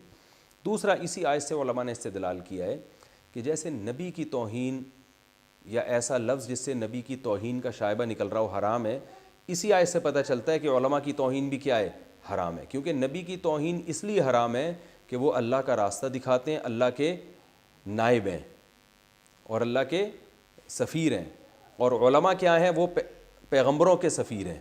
حدیث میں آتا ہے, صحیح حدیث میں, العلماء ورثۃ الانبیاء, علماء انبیاء کے وارث ہیں, انبیاء کے جانشین ہیں. تو اس لیے اسی آیت سے علماء نے استدلال کیا ہے کہ جیسے پیغمبر صلی اللہ علیہ وسلم کی توہین حرام ہے, ایسے ہی اہل حق علماء کی توہین بھی حرام ہے. البتہ وہ الگ بات ہے کہ پیغمبر کی توہین بڑے درجے کا گناہ, علماء کی توہین بڑے درجے کا ہے لیکن اتنا نہیں جتنا پیغمبر کی توہین. تو ایک تو یہ پتہ چلا. دوسری, اللہ نے اہل کتاب اور مشرکین کا بتایا کہ یہ لوگ نہیں چاہتے کہ تمہارے اوپر کوئی خیر نازل ہو. تو یہ آج بھی بہت سے اہل کتاب اور مشرکین پر یہ آیت فٹ ہوتی ہے کہ آج بھی دیکھو نا ہمارے سارے وسائل پر قبضہ کس نے کیا ہوا ہے, انہوں نے, ہمیں وہ ترقی نہیں کرنے دیتے. تو آج بھی یہ آیت ان پر صادق آتی ہے. یہ چاہتے ہیں کہ یہ مسلمان کیا رہیں, پسماندہ اور غریب ہی رہیں. تو یہ نہیں چاہتے کہ مسلمان خیر میں آئیں.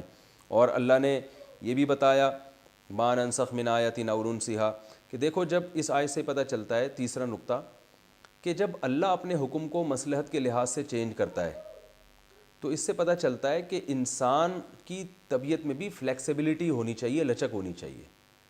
لائف اسٹائل ایسا نہیں ہونا چاہیے کہ جو بات ایک دفعہ کہہ دی بس وہ پتھر پہ کیا بن گئی, لکیر.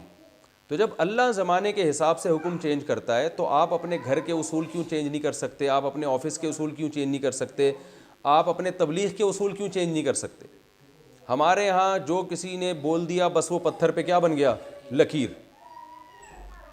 اب الیکٹرانک میڈیا کا دور ہے, بعض لوگ کہتے نہیں الیکٹرانک میڈیا کے ذریعے تبلیغ نہیں ہو سکتی کیونکہ نبی صلی اللہ علیہ وسلم نے نہیں کیا, ہمارے فلاں بزرگ نے نہیں کی ہے. تو بھائی زمانے کے لحاظ سے ہمیں اپنے آپ کو کیا کرنا چاہیے, چینج کرنا چاہیے. تو میں اس موقع پر ایک واقعہ سناتا ہوں, اس سے یہ علمی نقطہ سمجھ میں آئے گا. ہمارے ایک دوست تھے جن کے بارے میں پتہ چلا 20 سال یا 15 سال سے کبھی مدرسے میں 1 منٹ بھی لیٹ نہیں ہوئے وہ, اور کبھی ناغہ نہیں کیا. کسی نے کہا ان کی استقامت کو میں داد دیتا ہوں کہ 1 سیکنڈ بھی کبھی زندگی میں انہوں نے تاخیر نہیں کی مدرسے میں, اور کبھی زندگی میں انہوں نے 15 سال میں یا 20 سال میں کبھی ناغہ نہیں کیا. میں نے ان سے کہا, میں نے کہا یہ کامیاب آدمی نہیں ہے. انہوں نے کہا بھائی کیوں؟ میں نے کہا دیکھو انسان کو نا زمانے کے حساب سے اپنے آپ کو چینج اور حالات کے حساب سے چینج کرنا پڑتا ہے. یہ میرڈ آدمی ہیں, ان کے بچے بھی ہیں, بیوی بھی ہے. کیا 15 سال میں کبھی کوئی ایمرجنسی نہیں ہوئی ہوگی؟ اللہ نہ کرے کوئی بچہ چھت سے گر گیا تو بیوی نے کہا ہوگا بھائی اب آپ اس کو ہاسپٹل لے کے جائیں, فوراً مدرسے کی چھٹی کریں. چھت سے نہیں گرا, کوئی اور مسئلہ ہو گیا, کوئی گھر والوں کی طبیعت خراب ہے, یا کوئی والدہ کی میت ہو گئی اللہ نہ کرے, یا کوئی ابا کا یہ مسئلہ ہو گیا, 10 چیزیں ہوتی ہیں. تو عقل مند آدمی کیا کرتا ہے, بولتا ہے بھائی 2 اہم کاموں میں سے جو زیادہ اہم ہے اس کو کیا کرتا ہے ایسے موقع پہ ترجیح کہتے ہیں کہ کوئی بات نہیں یار, ریکارڈ تھوڑی قائم کرنا ہے ہم نے کہ ہم کبھی چھٹی نہیں کرتے, آج چھٹی کر لیتے ہیں, آج یہ کام اس سے زیادہ اہم ہے. یا تو ہو رہا ہے کہ محاذ پہ کوئی جنگ ہو رہی ہے, کسی فوجی کو چھٹی کرنے کی اجازت نہیں اس لیے کہ ایمرجنسی لگی ہوئی ہے, انڈیا حملہ نہ کر دے یا کوئی دوسرا ملک حملہ نہ کر دے.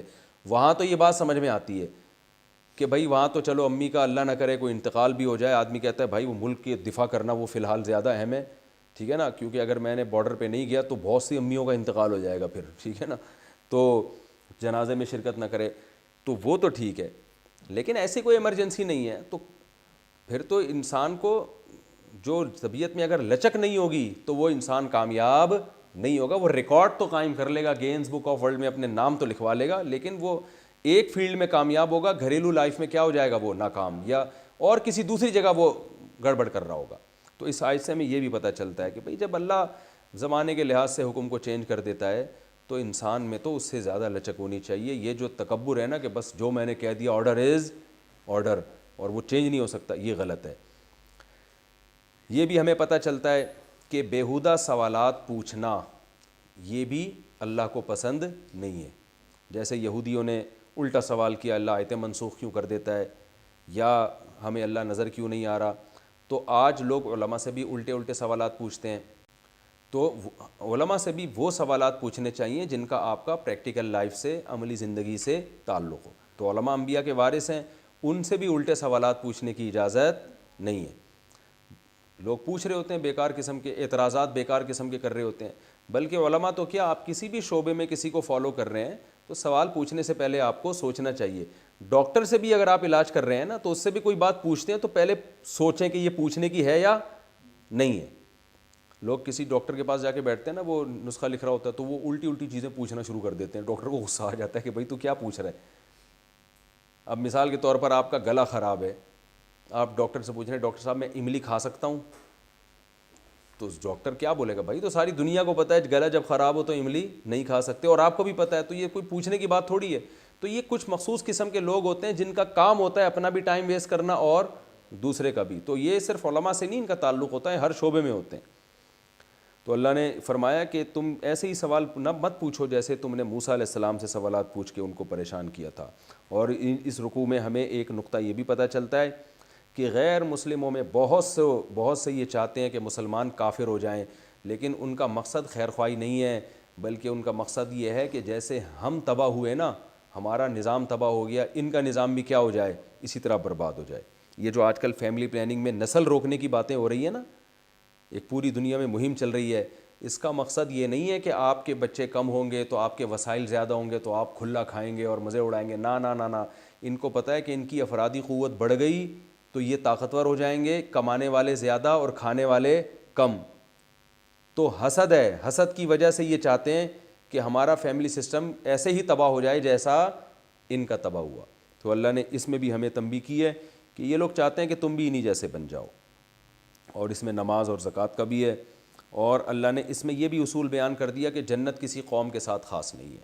آج بھی بعض لوگ کہتے ہیں ہم فلاں بزرگ کے خاندان میں پیدا ہوئے تو ہم تو جنت میں ہی جائیں گے, اور ہم تو فلاں پیر بابے کے ہاتھ میں بیعت ہو گئے. تو اللہ نے اصول بیان کر دیا کہ بھئی جنت میں جائے گا, کامیاب ہوگا جو اپنے آپ کو کس کے سپرد کر دے, اللہ کے. تو عمل کے لحاظ سے ہر ایک کو ہمیں پرکھنا چاہیے, کسی کے روحانی ٹوپی ڈراموں سے ہمیں متاثر نہیں ہونا. پریکٹیکل لائف کو دیکھنا ہے کہ عملی زندگی میں یہ کیسا ہے, اپنے آپ کو سب سے پہلے اس پہ پرکھنا ہے. تو یہ رکوع کمپلیٹ ہوا. اللہ تعالیٰ سے دعا ہے کہ اللہ تعالیٰ سمجھنے کی, عمل کرنے کی توفیق عطا فرمائے. وما علینا الا البلاغ. ایک دفعہ یہود و نصارہ جمع ہوئے تو ان کے جب آپس میں بحث ہوتی تھی نا تو یہ حد سے تجاوز کرتے تھے. اصولی طور پر عیسائی لوگ جو تھے وہ یہود کے مذہب کو فی نفسی ہی درست مانتے تھے, کیونکہ وہ مانتے تھے کہ تورات اللہ کی کتاب ہے, حضرت موسیٰ علیہ السلام بھی سچے پیغمبر ہیں, اور حضرت عیسیٰ علیہ السلام نے آ کے حضرت موسیٰ کی شریعت کو ختم بھی نہیں کیا تھا, بلکہ اس میں تھوڑی سی چینجنگ ہوئی ہے, باقی وہی شریعت باقی تھی. لیکن جب آپس میں دشمنیاں ہوتیں تو جیسے آج بھی آپ نے دیکھا ہوگا بہت سے لوگ جب آپس میں دشمنی کرتے ہیں تو جتنا جس کو مقام دینا چاہیے نا وہ بھی نہیں دیتے, بلکہ حد سے تجاوز کرتے ہیں. تو یہ بھی بعض دفعہ کیا ہوتے تھے, آپس سب نہیں تھے, کچھ لوگ مل کے جب ان کے مناظرے ہوتے, بحثیں ہوتی, تو سامنے والے کو نیچا دکھانے کے لیے حد سے تجاوز کرنا شروع کر دیتے تھے. تو اسی قسم کا ایک واقعہ ہوا تھا جس پر اللہ تعالیٰ نے ان کی مذمت بیان کی. فرمایا یہود یہ کہتے ہیں کہ عیسائیوں کی کوئی سرے سے اوقات ہے ہی نہیں, حالانکہ غلط کہتے ہیں, کیونکہ تورات میں حضرت عیسیٰ علیہ السلام کی خوشخبریاں موجود ہیں. تو جو تورات پر ایمان لائے گا وہ حضرت عیسیٰ پر ایمان لائے گا اور عیسائی مذہب کو بھی درست قرار دے گا کہ فی نفسی وہ مذہب درست ہے. وہ الگ بات ہے کہ اب اس پر عمل منسوخ ہو چکا ہے, نبی صلی اللہ علیہ نیا نبی جب آتا ہے صلی اللہ علیہ وسلم تو ان کے آنے کے بعد پرانی شریعت منسوخ ہو جاتی ہے، لیکن اس کو یہ کہنا ہے کہ سرے سے اس کی کوئی حیثیت ہے ہی نہیں۔ اب بھی عیسائی مذہب میں کچھ چیزیں بالکل درست ہیں، عیسائی مذہب میں جو انجیل کی تعلیمات ہیں آج بھی اس میں زنا کو حرام قرار دیا گیا ہے، اور اس میں بہت ساری باتیں ہیں جو اسلام سے میچ کرتی ہیں، جو حضرت عیسیٰ کی۔ اب آپ کہیں کہ عیسائی مذہب میں سرے سے کوئی بات درست ہی نہیں ہے تو یہ غلط بات ہو جائے گی نا، جتنی بات غلط ہے اس کو تو بیان کیا جائے گا، جو صحیح ہے اس کو صحیح کہا جائے گا۔ تو اللہ نے فرمایا کہ یہ لوگ آپ اتنے غالی ہیں، یہ اسلام کہاں سے قبول کریں گے، یہ تو آپس میں حد سے تجاوز کرتے ہیں، افراط و تفریط سے کام لیتے ہیں۔ تو جو اتنا غالی ہو کہ جو چیز وہ 14ویں کے چاند کی طرح دیکھ رہا ہو اس کا انکار کر رہا ہوگا، تو وہ اے نبی آپ ان لوگوں سے کیا توقعات رکھتے ہیں، وہ آپ پر کیسے ایمان لے کر آئیں گے؟ تو اللہ فرماتے ہیں یہود یہ کہتے ہیں کہ نصارہ کی کوئی حیثیت نہیں ہے، ان کی کوئی اوقات نہیں ہے، حالانکہ ان کو پتہ ہے کہ تورات میں حضرت عیسیٰ کی خوشخبریاں ہیں۔ وقالت النصارى، اور ضد میں آ کے عیسائی کیا کہتے ہیں، لیست الیہود علی شیء، یہود کی سرے سے کوئی حیثیت ہے ہی نہیں۔ حالانکہ عیسائی کے مذہب میں یہ بات داخل ہے کہ جتنے پہلے پیغمبر ہیں ان سب پر ایمان لانا ہے، تو یہ بھی غلو ہے۔ وَهُمْ يَتْلُونَ الْكِتَابَ، حالانکہ یہ دونوں فریق کتاب کی تلاوت کرتے ہیں، کتاب سے مراد آسمانی کتاب۔ وہ جو ہیں یہود وہ تورات کی تلاوت کرتے ہیں جس میں حضرت عیسیٰ کی خوشخبریاں ہیں، اور عیسائی انجیل کی تلاوت کرتے ہیں جس میں تورات کو برحق قرار دیا گیا ہے۔ تو اس کے باوجود یہ اعتدال سے تصاوت کرتے ہیں، اور اللہ فرماتے ہیں چلو یہ تو پھر بھی کچھ جانتے ہیں نا، علم ان کو تو آسمانی کتابوں کا علم ہے۔ یہ جو لوگ ہیں مشرکین مکہ جن کے پاس سرے سے کوئی آسمانی کتاب کا علم ہے ہی نہیں، وہ بھی یہاں بڑے بن جاتے ہیں اور کہتے ہیں تم دونوں بالکل سرے سے غلط ہو، حالانکہ ان کو تو پتہ ہے کہ یہ دونوں آسمانی مذاہب کے ماننے والے ہیں، پیغمبروں کے ماننے والے ہیں، اور پیغمبروں کے واقعات تو ان سے یہ سنا کرتے تھے، یہ تو ہمیشہ ان کو اپنے آپ سے زیادہ پڑھا لکھا مانتے تھے، لیکن ضد میں آ کے یہ بھی کیا کرتے ہیں، بت پرست لوگ بھی سرے سے ان کا انکار کر دیتے ہیں، حالانکہ ان کے پاس تو مشرکین کے پاس تو ککھ بھی نہیں ہے، صحیح ہے نا، کوئی کتاب ہی نہیں ہے سرے سے۔ تو اللہ فرماتے ہیں کذالک قال الذین، اسی طرح وہ لوگ بھی ایسی بات کی انہوں نے، لا یعلمون، جنہیں سرے سے کوئی علم ہے ہی نہیں، انہوں نے بھی کیا کہا، مثل قولہم، یعنی یہود و نصارہ جیسا قول، کہ تمہاری دونوں کی کوئی حیثیت سرے سے ہے ہی نہیں۔ تو اللہ فرماتے ہیں ان کو بولنے دیں، اس طرح کی یہ باتیں کرتے ہیں، لیکن فاللہ یحکم بینہم، ایک دن آئے گا کہ اللہ ان کے درمیان فیصلہ کرے گا قیامت کے دن ان باتوں میں جن میں یہ اختلاف کر، اللہ دودھ کا دودھ اور پانی کا پانی کر دے گا۔ تو یہ بتانے سے مقصد ہے افراط و تفریط، کہ یہ غلو کا شکار ہیں لوگ، اور جو غلو کا شکار لوگ ہوتے ہیں ان کے لیے ہدایت پر آنا مشکل ہوتا ہے۔ پھر ایک اور چیز اللہ نے بیان کی کہ اس سے بڑا ظالم کون ہوگا جو لوگوں کو مسجدوں میں آنے سے روکے۔ اب مفسرین نے اس آیت کا مصداق مختلف واقعات بیان کی ہیں کہ کس واقعے کی طرف اشارہ ہے اس میں۔ بعض حضرات کی رائے یہ ہے کہ سورہ بنی اسرائیل کے شروع میں اللہ تعالیٰ نے جو یعنی کچھ اس کی تفصیل وہاں پر انشاءاللہ آئے گی کہ یہود نے جو ہے نا شام پہ قبضہ کیا تھا، اور بیت المقدس پہ عیسائیوں سے بیت المقدس جب چھینا تھا تو وہاں بہت زیادہ قتل و غارت کی تھی، تیتس نام تھا اس بادشاہ کا، اور اس کا بنی اسرائیل کے جب پہلا رکوع ہوگا اس میں انشاءاللہ اس کی میں تفسیر بیان کروں گا۔ تو اس وقت بہت زیادہ قتل و غارت کیا کیونکہ انہوں نے عیسائیوں سے مسجد اقصیٰ کو چھینا تھا اس وقت، اور کہا تھا یہ ہمارا قبلہ ہے۔ تو اتنا زیادہ قتل و غارت اور اتنا خوف و ہراس ہوا کہ مسجد اقصیٰ میں نماز بند ہو گئی۔ تو بعض علماء کی رائے یہ کہ اس کے بارے میں ہے کہ بھلا اس سے بڑا ظالم کون ہو سکتا ہے جو لوگوں کو مسجدوں میں آنے سے روکے، اور خاص طور پہ مسجد اقصیٰ کو بند کروانے کا ذریعہ بنے، اور آج بھی دیکھو وہ یہی کچھ کر رہے ہیں۔ بعض حضرات نے کہا اس سے مراد صلح حدیبیہ ہے کہ نبی صلی اللہ علیہ وسلم جب عمرہ کرنے جا رہے تھے مسجد حرام میں تو ان لوگوں نے آپ صلی اللہ علیہ وسلم کو مسجد حرام آنے سے روک دیا، حالانکہ آپ صلی اللہ علیہ وسلم جنگ کے ارادے سے نہیں گئے تھے۔ لیکن یہ عموم ہے ان آیتوں میں۔ اور بعض حضرات نے کہا کہ جب نبی صلی اللہ علیہ وسلم کو قبلہ کے تبدیل کرنے کا حکم دیا گیا ہے نا کہ بیت المقدس کے بجائے اب کون سا قبلہ ہے، خانہ کعبہ ہوگا، تو اس وقت یہود و نصارہ نے بہت زیادہ پروپیگنڈا کر کے لوگوں کو نماز سے روکا کہ اصل قبلہ تو وہ ہے، یہ والا تھوڑی ہے۔ تبھی اس میں آگے کی طرف اشارہ بھی ہے کہ اللہ کے لیے مشرق مغرب ہے، اللہ جہاں چاہے جس طرف تمہیں حکم دے دے کہ تم نماز پڑھو، سب جگہ اللہ موجود ہے، یعنی اپنے علم اور قدرت کے لحاظ سے اللہ ہر جگہ موجود ہے۔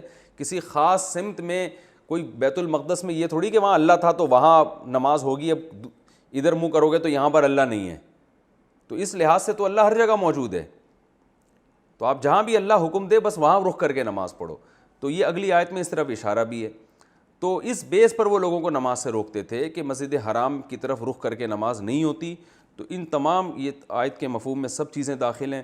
اور جب اللہ نے الفاظ کو عام رکھا ہے تو اس سے مراد قیامت تک جو بھی لوگوں کو نماز سے اور مسجد میں اللہ کو یاد کرنے سے روکے گا, اللہ کی نظر میں اس سے بڑا ظالم کوئی بھی نہیں ہے.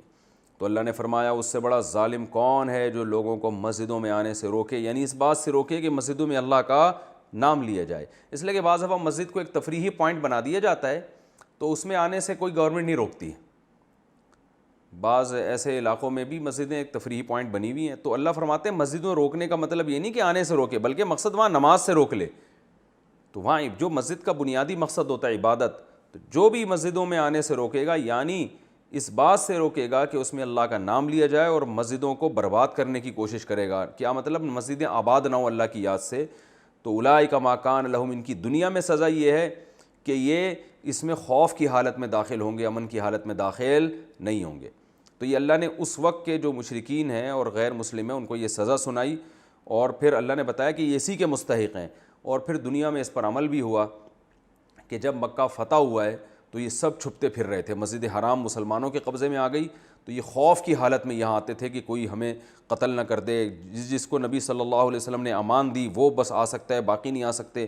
تو جو ان کی خوف کی کیفیت ہوئی, یعنی جس مسجد حرام سے روک رہے تھے اسی مسجد حرام سے اللہ نے ان کو ہمیشہ کے لیے محروم کر دیا. تو اللہ فرماتے ہیں ایسے لوگوں کو تو سے یہ نعمت چھین لینی چاہیے. اور اس کا مصداق آج کل وہ لوگ ہیں جو مسجدوں میں فرقہ واریت پھیلاتے ہیں اور مسجدوں میں کوئی ایسی تقریریں کرتے ہیں کہ لوگ مسجدوں میں آنا چھوڑ دیں, نفرتیں پھیلانا شروع کر دیں. تو اللہ فرماتے ہیں ان کی بھی اصل سزا یہ ہے کہ ان سے مسجدیں چھین لی جائیں اور ایسے لوگوں کے حوالے کی جائیں جو مسجدوں کو آباد کرنے کا ذریعہ بنے. اللہ فرماتے ہیں لہم فی دنیا خزی, ایسے لوگوں کے لیے دنیا میں بھی رسوائی ہے اور آخرت میں بڑا عذاب ہے. رہا یہ مسئلہ کہ یہود یہ کہتے تھے قبلہ تبدیل کیوں ہو گیا, وہاں نماز منہ کر کے ہوتی ہے یہاں نہیں ہوتی, لہذا اس طرف رخ کر کے نماز پڑھنے کا کوئی فائدہ ہی نہیں ہے. تو اللہ فرماتے ہیں تمہاری بنائی ہوئی باتیں, وَلِلَّهِ الْمَشْرِقُ وَالْمَغْرِبُ, مشرق بھی اللہ کا ہے اور مغرب بھی. بیت المقدس کی طرف رخ کر کے نماز اس لیے ہو رہی تھی کہ اللہ نے اس کو قبلہ بنایا تھا, اللہ نہ بناتا تو وہاں رخ کر کے بھی نہیں ہوتی. اب جب اللہ نے کعبہ کو قبلہ بنا دیا ہے تو اب وہاں رخ کر کے ہوگی. تو اللہ کسی خاص جہت کے ساتھ مخصوص نہیں ہے کہ بس ادھر اللہ ہے وہاں نہیں ہے, ایسا نہیں ہے. جہاں اللہ کہے گا وہاں رخ کر کے نماز ادا ہو جائے گی, کیونکہ مشرق بھی اللہ کا مغرب بھی اللہ کا. تو اللہ کو یہ رائٹ ہے کہ کسی بھی جگہ کو اپنا گھر قرار دے سکتا ہے. تو اللہ نے فرمایا تم جہاں بھی رخ کرو گے وہاں اللہ کی ذات موجود ہے. تو علماء کہتے ہیں علم اور قدرت کے لحاظ سے اللہ ہر جگہ موجود ہے.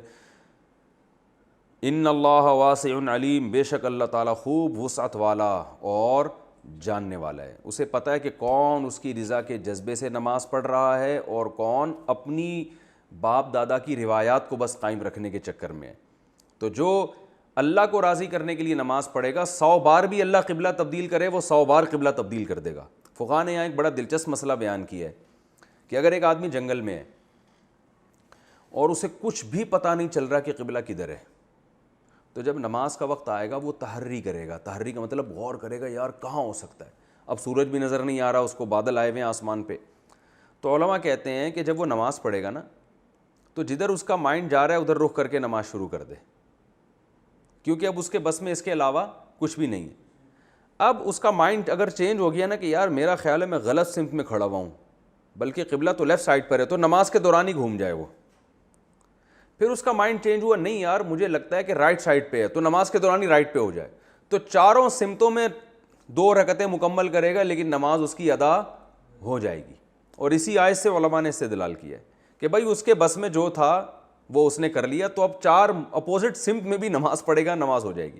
بلکہ اس سے بھی زیادہ عجیب مسئلہ فقہاء نے بیان کیا ہے اسی آیت کی روشنی میں کہ اگر 5 آدمی جمع ہیں جنگل میں اور نماز کا ٹائم ہے, ان کو سمجھ میں ہی نہیں آ رہا قبلہ کدھر ہے. اب ایک نے امام بننا ہے, دوسرے اس کے مقتدی ہیں.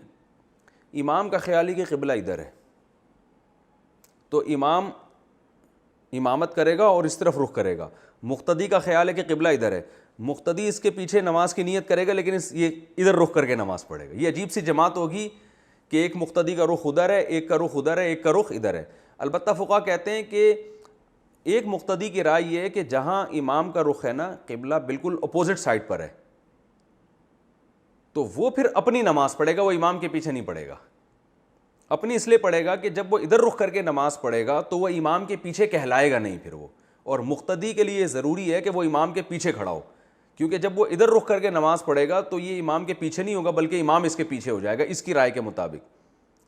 تو اس لیے وہ شخص جس کا رخ بالکل امام کے اپوزٹ ہو وہ تو انفرادی نماز پڑھے گا, باقی کوئی ادھر منہ کر کے پڑھے گا, کوئی ادھر منہ کر کے پڑھے گا, کوئی ادھر ترشی, کوئی ادھر, سب کی جماعت سے نماز ہو جائے گی. تو یہ مطلب ہے کہ بھائی جب جہاں اللہ نے تمہیں کہہ دیا رخ کر کے نماز پڑھو تو بس وہیں نماز ہوتی ہے. تو اب اللہ نے کہا ہے کہ جنگل میں تمہیں جدھر سمجھ میں آئے ادھر ہی رخ ہوگا, کیونکہ اب ہمارے پاس اس کے علاوہ تو کوئی دلیل ہے نہیں جنگل میں. تو بس جس کے یہی ہے کہ فاتقوا اللہ ما استطعتم, اللہ نے فرمایا جتنی استطاعت ہے اتنا اللہ سے ڈرو. تو اب اللہ سے ڈرنے کا طریقہ یہ ہے کہ قبلہ جہاں ہو ادھر رخ کرے. ہمیں نہیں پتہ کہاں قبلہ ہے تو بھائی جتنا جو کھوپڑی میں آ رہا ہے اسی طرف پڑھ لو, اور کیا ہو سکتا ہے, اس کے علاوہ تو اور کچھ ہو نہیں سکتا. جس کی کھوپڑی میں جو آ رہا ہے وہ اس طرف رخ کر کے نماز پڑھے گا اور سب کی نماز قبول ہو جائے گی. لیکن یہ اس امت کی خصوصیت ہے, خوبی ہے کہ اس نے اللہ کے حکم کی روح کو دیکھا ہے, لہذا اس نے کہا مختلف سمتوں میں بھی نماز ہو جائے گی. لیکن جو یہود و نصارہ تھے وہ ایک بات کو پکڑ کے بیٹھ گئے تھے کہ بیت المقدس کی طرف ہی رخ کر کے نماز ہوتی ہے, باقی کہیں ہوتی نہیں ہے. تو اللہ انہی کا جواب دیتا ہے بار بھائی کہ بھائی وہ بیت المقدس کی طرف اس لیے رخ کر کے نماز ہو رہی تھی کہ اللہ نے حکم دیا تھا. تو جب اللہ اگر چینج کر دے گا تو اللہ کوئی رائٹ ہے نا, تو اب جہاں چینج کیا وہاں رخ کر کے نماز ہوگی. تو اس پہ تو بحث کرو کہ اللہ نے حکم دیا کہ نہیں دیا, اس پہ بحث نہیں کرو کہ بیت المقدس قیامت تک کے لیے بن گیا. یہ قابل بحث نہیں ہے.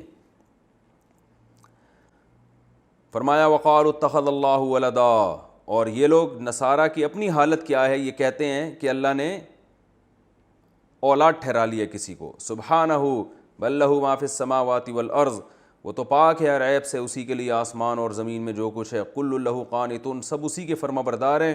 اور ایسی ذات ہے جس نے آسمانوں اور زمینوں کو پہلی مرتبہ پیدا کیا, تو جو ایسا ہے اس کے ساتھ کوئی شریک نہیں ہو سکتا, اس جیسا کوئی نہیں ہو سکتا. جبکہ اولاد باپ کی جنسی ہوتی ہے, بھائی باپ پہ جاتی ہے نا اولاد, ماں پہ جاتی ہے, باپ پہ جاتی ہے, تو اس کا مطلب اولاد تو باپ جیسی ہوتی ہے, اس میں بہت سی خصوصیات. جبکہ اللہ فرماتے ہیں میری جو صفات ہیں ان سے تمہیں پتہ چل جانا چاہیے کہ میرے جیسا کوئی دوسرا ہو نہیں سکتا. جب ہو نہیں سکتا تو میرے اولاد بھی نہیں ہو سکتی. تو اللہ فرماتے ہیں بل لہ ما فی السماوات والارض کل لہ قانتون بدیع السماوات والارض واذا قضى امرا, اور میری خاصیت ہے کہ جب میں کسی کام کا فیصلہ کر لوں تو میں صرف یہ کہتا ہوں ہو جا تو وہ ہو جاتی ہے. جبکہ تو یہ جو ذات ہے نا, یہ سب اس چیز کی علامتیں ہیں کہ اللہ جیسا کوئی بھی نہیں ہے, تو لہذا اس کی اولاد بھی نہیں ہو سکتی. وقال الذین لا یعلمون, اور پھر یہ جو مشرکین مکہ تھے نا, ان کو اللہ تعالیٰ لا یعلمون سے خطاب کرتا ہے, ان کو کخ بھی نہیں پتا. یہود و نصارہ کو تو پھر بھی اللہ تھوڑا پروٹوکول دیتے ہیں, اہل کتاب سے تعبیر کرتے ہیں کہ ہم نے ان کو علم میں فضیلت دی. لیکن جو بت پرست تھے مشرکین مکہ, ان کو اللہ تعالیٰ لا یعلمون, انہیں کچھ بھی نہیں پتا, کیونکہ حضرت اسماعیل علیہ السلام میں اور ان میں 2000 سال کا فرق آ گیا تھا نا. 2000 سال میں پیغمبر کی 2-4 چیزیں رہ گئی تھیں, باقی سب ختم ہو گیا ان کے پاس. تو اللہ فرماتے ہیں کہ ان کو دیکھو کہ جو کخ بھی نہیں جانتے وہ نبی پر کیا اعتراض کرتے ہیں, لولا یکلمون اللہ, کہ اللہ ہم سے براہ راست ہم کلام کیوں نہیں ہوتا, نبی صلی اللہ علیہ وسلم پہ قرآن کیوں نازل کر رہا ہے, ہم سے براہ راست ہم کلام کیوں نہیں ہوتا. او تاتینا آیا, کوئی بڑی نشانی کیوں نہیں آ جاتی. اللہ فرماتے ہیں کذالک, اسی طرح کہا ہے ان لوگوں نے جو ان سے پہلے گزر چکے ہیں. یعنی جتنے پیغمبر دنیا میں آئے سب پر اعتراضات کی نوعیت ایک ہی جیسی تھی, ہر پیغمبر سے اسی قسم کے سوالات کیے گئے.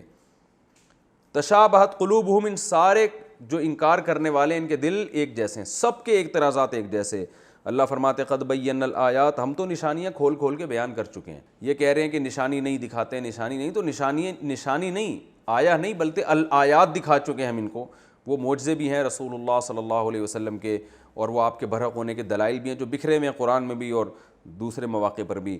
فرمایا لیکن ان لوگوں کے لیے جو یقین لانا چاہتے ہیں, جو نہیں چاہتے ان کو پھر جتنی نشانیاں دکھا دی جائیں ان کے لیے کوئی نشانی بھی ایسی نہیں ہے جو ان پر اثر کرے. انا ارسلناک بالحق بشیرا ونذیرا, یہ نبی صلی اللہ علیہ وسلم کو تسلی دی جا رہی ہے کہ آپ ان کے اعتراضات سے پریشان نہ ہوں, بے شک ہم نے آپ کو حق کے ساتھ بھیجا ہے. آپ کا کام ہے خوشخبری سنا دینا ان لوگوں کو جو ایمان لائے اور نیک اعمال کریں. ونذیرا, اور آپ کا کام ہے ڈرا دینا ان لوگوں کو جو ایمان نہ لائیں اور نیک عمل نہ کریں. تو آپ سے ان جہنم والوں کے بارے میں سوال نہیں ہوگا کہ یہ کیوں گئے جہنم میں، کیونکہ نبی صلی اللہ علیہ وسلم جب یہ اعتراضات سنتے تھے نا، میں جب تفسیر پڑھتا تھا نا تو میں کہتا تھا یار اللہ تعالیٰ نبی صلی اللہ علیہ وسلم کو قرآن میں اتنی زیادہ تسلیاں بار بار کیوں دیتے ہیں؟ فَلَعَلَّكَ بَاخِعٌ نَفْسَكَ عَلَىٰ آثَارِهِمْ، قرآن میں آتا ہے کہ اے نبی ایسا لگتا ہے کہ آپ اپنی جان ہی نہ ہلاک کر دیں ان کے پیچھے، آپ اتنے غمزدہ ہوتے ہیں، تو آپ سے سوال نہیں ہوگا ان کے بارے میں۔ پھر یہاں بھی اللہ نے فرمایا، اور بھی قرآن میں یہ موضوع بار بار آئے گا کہ نبی کو تسلی دی جا رہی ہے کہ آپ فکر نہ کریں۔ تو میں کہتا تھا اتنا زیادہ کیوں ہے؟ لیکن جب آدمی خود اس فیلڈ میں آتا ہے نا تبلیغ کی لائن میں، اور جب بیہودہ اعتراضات لوگوں کے سنتا ہے اور پڑھے لکھے لوگوں کی طرف سے الٹے الٹے اعتراضات سنتا ہے، تو واقعی دل کی جو کیفیت ہوتی ہے نا، تو اس سے اندازہ ہوتا ہے یار نبی کی کیا حالت ہوتی ہوگی۔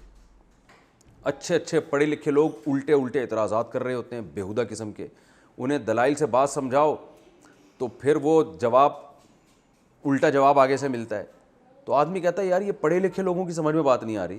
تو یہ انسان کی فطرت ہے، کوئی اگر پتھر کا بنا ہوا اسے تو تکلیف نہیں ہوگی، لیکن اگر مٹی کا بنا ہوا انسان ہے تو واقعی وہ بیہودہ اعتراضات سے انسان ٹینشن میں آتا ہے۔ تو نبی صلی اللہ علیہ وسلم بھی ان کے اس طرح کے اعتراضات کہ اللہ براہ راست ہم کو بتائے کہ یہ برحق ہیں، اور بھائی اللہ اگر براہ راست ہر ایک سے ہم کلام ہوگا پھر آزمائش تو ختم ہو گئی نا، وہ تو ایک کو کان سے پکڑ پکڑ کے اللہ ہدایت پہ زبردستی چلاتا رہے گا۔ تو جیسے وہ ایک ملحد تقریر کر رہا تھا کہ اللہ اگر ہے تو اپنے ہونے کا ثبوت کیوں نہیں دیتا؟ بھائی اللہ نے بہت سارے ثبوت دے دیے اپنے ہونے کے، اب یہ کہ اللہ زمین پہ اتر کے بتائے میں ہوں، تو پھر تو آزمائش ہی ختم ہو گئی نا، پھر تو ایمان لانے والوں میں اور نہ لانے والوں میں وہ تو آخرت میں سبھی مان لے آئیں گے جنت اور جہنم کو دیکھ کر۔ تو یہ کیسا بےہوتر اعتراض ہے؟ تو اللہ تو ہونے کا ثبوت دیتا ہے مگر وہ ثبوت میں غور کرنا پڑتا ہے، تو شہوت پرست لوگ غور نہیں کرتے، جو عقل مند ہوتے ہیں وہ غور کر کے ایمان لے آتے ہیں۔ تو اس طرح کے اعتراضات اتنے زیادہ ہوتے تھے، تو اللہ نے فرمایا اے نبی ہم نے آپ کو حق کے ساتھ بھیجا ہے، آپ کا کام ہے پیغام پہنچا دینا، آپ کا کام صرف اور صرف کیا ہے؟ پیغام پہنچا دینا۔ ایمان نہیں لاتے، اعتراضات کرتے رہتے ہیں، یہ آپ کی ذمہ داری نہیں ہے، تو آپ ٹینشن نہ لیں، کیونکہ لا تسألوا عن اصحاب الجحیم، جہنم والوں سے آپ کے بارے میں سوال، جہنم والوں کے بارے میں آپ سے سوال نہیں ہوگے کیوں جہنم میں گئے، آپ سے صرف یہ سوال ہوگا آپ نے میرا پیغام ان تک پہنچایا کہ نہیں پہنچایا۔ اب ایمان لائیں نہ لائیں یہ آپ کا مسئلہ نہیں ہے۔ اور ایک اور تسلی کی بات کی کہ یہ جو یہود و نصارہ اعتراضات کر کر کے قبلہ تبدیل ہو گیا تو یہ کیوں ہو گیا، تو یہ کیوں ہو گیا، یہ اتنا زیادہ انہوں نے جو آپ کو ٹینشن دی ہوئی ہے، تو آپ یہ نہ سمجھیں کہ ان کی باتیں آپ مان لیں گے تو یہ خوش ہو جائیں گے آپ سے۔ یہ بھی ایک تسلی کی بات ہے نا، کہ فرمایا کہ لن ترضی عنک الیہود ولا النصارى، یہ اس وقت تک خوش نہیں ہوں گے جب تک ان کو پورا مکمل فالو نہیں کریں گے، یہ آدھے آدھے پہ بھی راضی نہیں ہونے والے، اور ظاہر ہے آپ نے ان کو مکمل فالو کرنا نہیں ہے تو ان کو اپنے حال پہ چھوڑ دیں، بس اللہ کا پیغام پہنچاتے رہیں، اور آپ ان کو واضح بتا دیں ان ھدی اللہ ھو الھدی، ہدایت وہ ہے جو اللہ کی طرف سے ہو، تمہارے کہنے سے سیدھا راستہ متعین نہیں ہوتا، جو جس راستے کو اللہ کہے گا وہ ہے۔ اور آگے نبی صلی اللہ علیہ وسلم کو بھی اللہ نے تنبیہ فرمائی کہ اگر آپ نے ان کی خواہشات کی اتباع کی، آپ کے پاس حالانکہ علم بھی آ چکا ہے، دلائل بھی آ چکے ہیں اسلام کے برحق ہونے کے، تو اگر آپ نے ان کے دباؤ میں آ کے ان کی جو آپ کو یہ ٹارچر کر رہے ہیں ذہنی طور پر، ان کو فالو کرنا شروع کر دیا، تو آپ بھی یاد رکھیں آپ کا اللہ کی طرف سے کوئی دوست اور مددگار نہیں ہوگا۔ یہ اس لیے بتایا گیا ان لوگوں کو مایوس کرنے کے لیے، نبی صلی اللہ علیہ وسلم سے تو یہ توقع ظاہر ہے نہیں ہے توقع کہ آپ ان کو فالو کریں گے، لیکن قرآن میں اللہ نے یہ آیتیں نازل کر کے یہود و نصارہ کو مایوس کر دیا ہے کہ بھائی ہم نے اپنے نبی کو صاف لفظوں میں حکم دیا ہے کہ آپ کو فالو نہیں کرنا، نبی صلی اللہ علیہ وسلم آپ کو فالو نہیں کریں گے کیونکہ اللہ نے صاف لفظوں میں آپ کو اس کام سے منع کر دیا ہے۔ آگے اللہ تعالیٰ فرماتے ہیں نبی صلی اللہ علیہ وسلم کو بھی اس میں دوبارہ تسلی ہے کہ آپ کی دعوت اتنی برحق ہے اور آپ جو دین لے کر آئے ہیں اتنا برحق ہے کہ یہود و نصارہ میں جو لوگ اپنی کتابوں کی تلاوت کرتے ہیں اور صحیح طرح سے تلاوت کرتے ہیں جیسے کہ تلاوت کا حق ہے، تو وہ یقیناً آپ پر ایمان لے کر آئیں گے۔ فرمایا الذین آتیناہم الکتاب، وہ لوگ جن کو ہم نے کتاب دی ہے یعنی تورات اور انجیل دی ہے، یتلونہ حق تلاوتہ، یہاں پر وہم کا لفظ مقدر ہے، مقدر کا مطلب چھپا ہوا ہے، یعنی وہم یتلونہ، اور وہ اس کی تلاوت کا حق بھی ادا کرتے ہیں، تو اولئک یؤمنون بہ، یہ لوگ ہیں جو اس کتاب پر یعنی قرآن پر بھی ایمان لائیں گے، ومن یکفر بہ، جو اس قرآن کا انکار کرے گا وہ لوگ خسارے والوں میں سے ہیں۔ تو یہ تو اس رکوع کا میں نے تفسیر بیان کی، اس میں ہمیں اسباق کیا ملتے ہیں، جلدی تھوڑا ٹائم رہ گیا 3-4 منٹ میں اس کو بیان کر دیتا ہوں۔ پہلی بات ہمیں اس رکوع سے جو پہلا سبق ملتا ہے وہ یہ کہ ہمیں کسی کی بھی مخالفت میں حد سے کبھی بھی تجاوز نہیں کرنا چاہیے. جتنا جو غلط ہو اس کو اتنا ہی غلط کہنا چاہیے. جیسے کہ قرآن نے بتا دیا کہ یہود و نصارے ایک دوسرے کا سرے سے انکاری کر دیتے ہیں, بعض یہود و نصارہ, اور مشرکین مکہ بھی بالکل ہی جڑ سے اکھاڑ. حالانکہ مشرکین تو خود ان سے معلومات لیا کرتے تھے اور ان کا ادب کرتے تھے کہ یہ ہم سے زیادہ پڑھے لکھے ہیں اور یہ پیغمبروں پر ایمان رکھنے والے لوگ ہیں, تو یہ تو خود مانتے تھے. لیکن جب بحث ہوتی ہے تو بالکل حد سے تجاوز کرتے ہیں. تو پہلا ہمیں اس رکوع سے یہ سبق ملا. دوسرا سبق ملا کہ اللہ کی یاد سے کسی کو روکنا یہ بہت بڑا ظلم ہے. اچھا یہ بات خوب یاد رکھیں, قرآن میں جو آتا ہے نا اس سے بڑا ظالم کون ہے جو یہ کام کرے, تو یاد رکھیں یہ جو لفظ ہے نا اس سے بڑا ظالم, یہ اور بھی گناہوں کے بارے میں آئے کہ اس سے بڑا ظالم کون ہے جو اللہ کے ساتھ شرک کرے, اس سے بڑا ظالم کون ہے افتراء علی اللہ کذبا, جو اللہ پہ جھوٹ باندھے. تو اب قرآن سب سے بڑا ظالم اللہ پہ جھوٹ باندھنے والے کو بھی قرار دے رہا ہے, قرآن سب سے بڑا ظالم قاتل کو بھی قرار دے رہا ہے, قرآن سب سے بڑا ظالم ان کو بھی قرار دے رہا ہے جو لوگوں کو مسجدوں سے روکیں. تو یہ سب سے بڑے ظالم, ظاہر ہے سب سے بڑا تو ایک ہی ظالم ہوگا نا. تو اس کا مطلب کیا ہوتا ہے یہ خوب سمجھیں. جب بھی قرآن کہتے ہیں نا اس سے بڑا ظالم کون ہوگا, تو آگے جو برائی بیان ہوتی ہے نا اس برائی کی نوعیت میں سب سے بڑا ظالم یہ ہے. مثال کے طور پر قرآن کہہ رہا ہے اس سے بڑا ظالم کون ہے جو لوگوں کو مسجدوں میں آنے سے روکے, تو پتہ چلا روکنا ایک عمل ہے. تو روکنے کا عمل جہاں بھی ہوگا تو روکنا جب بھی برا ہوگا تو سب سے برا مسجد سے روکنا ہوگا. لوگ روک سکتے ہیں آپ کو آپ کے والدین کے گھر جانے سے, لوگ روک سکتے ہیں آپ کو کاروبار سے روک سکتے ہیں, لوگ آپ کو علاج معالجے سے روک سکتے ہیں, تو یہ سب ظالم ہے. لیکن سب سے بڑا ظالم وہ ہے جو آپ کو اللہ کی یاد سے روکے. تو یہ مطلب ہے. اسی طرح قرآن میں آتا ہے اس سے بڑا ظالم کون ہے جو اللہ پہ جھوٹ باندھے. کیا مطلب, جھوٹ باندھنا کسی پر یہ ایک ظلم ہے. تو ان میں سب سے بڑا ظالم وہ ہوگا اس نوعیت میں جو اللہ پہ باقاعدہ جھوٹ باندھنا شروع کر دے. اور واقعی کسی اور پہ جھوٹ باندھنا اتنا بڑا ظلم نہیں جتنا اللہ پہ جھوٹ باندھنا. تو مطلب کیا ہوتا ہے, سب سے بڑا ظالم جو جرم آگے بیان ہو رہا ہے اس قسم کے جرائم میں سب سے بڑا جرم یہ ہے. یہ مطلب ہوتا ہے اس قسم کی آیتوں کا. تیسرا سبق ہمیں یہ ملتا ہے کہ ہمیں شریعت کو اللہ کے حکم کو فالو کرنا ہے. آم کھانے سے مطلب ہونا چاہیے, پیڑ گننے سے نہیں. تو اللہ نے کہہ دیا بیت المقدس کی طرف رخ کرو تو وہاں کریں گے, اللہ نے کہہ دیا کعبہ کی طرف رخ کرو تو وہاں کریں گے. اگر اللہ کہیں اور قبلہ بنا دیتے تو ہم وہاں کر لیتے. تو یہ جو آج کل لوگ جو ہے نا شریعت کے حکم کو فالو نہیں کر رہے ہوتے بلکہ اپنے مزاج کو داخل کیا ہوا ہوتا ہے دین میں. ایک صاحب نے تیمم سے نماز پڑھی, ایک ہفتہ مجبوری تھی, شریعت نے اجازت دی تھی, تو انہوں نے کہا یار اس سے تو مزہ ہی نہیں آ رہا نماز پڑھنے. تو ہمارے حضرت نے فرمایا آپ کے بارے میں ڈر ہے کہ آپ کہیں کافر نہ ہو گئے ہوں. بھائی جب اللہ نے اجازت دی ہے پانی نہ ہونے کی صورت میں تیمم سے نماز پڑھو تو چاہے 6 مہینے پڑھنی پڑے 6 مہینے پڑھو, اس میں کیا جا رہا ہے. تو جو اللہ کا حکم ہے اس کو فالو کرنا ہے ہم نے. اور یہ بھی ہمیں یہ پتہ چلتا ہے کہ جو نبی کو تسلی دی ہے کہ ارسلناک بالحق بشیرا و نذیرا, کہ جو بھی مبلغ ہوگا اس کو لوگوں کی طرف سے الٹی سیدھی صلواتیں سننے کو ملیں گی, الٹے سیدھے اعتراضات ہوں گے. تو ہم نے مایوس نہیں ہونا کیونکہ ہمارا اجر اللہ نے ہمیں دینا ہے, پبلک نے نہیں دینا. تو جب اللہ نے دینا تو قیامت میں اللہ اجر دے دے گا. یہ ایمان لائیں نہ لائیں, آپ کی بات مانیں نہ مانیں, آپ نے اپنا فرض ادا کرنا ہے. یہ بھی ہمیں اس آیت سے پتہ چلتا ہے.